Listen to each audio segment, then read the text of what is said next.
ঈদ উল ফিতরের দীর্ঘ ছুটিতে কোলাহলমুক্ত হয়ে পড়া রাজধানী ঢাকায় কমেছে বায়ু ও শব্দ দূষণ। মানুষের চাপ এবং যানবাহনের সংখ্যা কমে যাওয়ায় নগরবাসী পেয়েছেন স্বস্তির নিঃশ্বাস নেওয়ার সুযোগ। আইন শৃঙ্খলা বাহিনীর তথ্য অনুযায়ী ছুটির শুরুতে প্রতিদিন গড়ে 15 থেকে 20 লাখ মানুষ ঢাকা ছেড়েছেন। ঈদের দিন পর্যন্ত এই সংখ্যা কোটিতে পৌঁছায় বলে ধারণা করা হচ্ছে। ফলে 2 কোটিরও বেশি মানুষের শহর ঢাকা এখন অনেকটাই ফাঁকা। যান চলাচল কমে যাওয়ায় রাজধানীর বায়ুমানও উন্নত হয়েছে। আন্তর্জাতিক বায়ুমান পর্যবেক্ষণ সংস্থা IQER এর তথ্য অনুযায়ী আজ ঢাকার এয়ার কোয়ালিটি ইন্ডেক্স ছিল গ্রহণযোগ্য পর্যায়ে।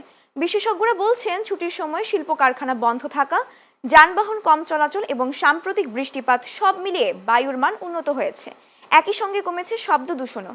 স্বাভাবিক সময় যেখানে যানবাহনের হর্নে অতিষ্ঠ থাকে নগরবাসী, সেখানে এখন সড়কে মিলছে স্বস্তিদায়ক পরিবেশ।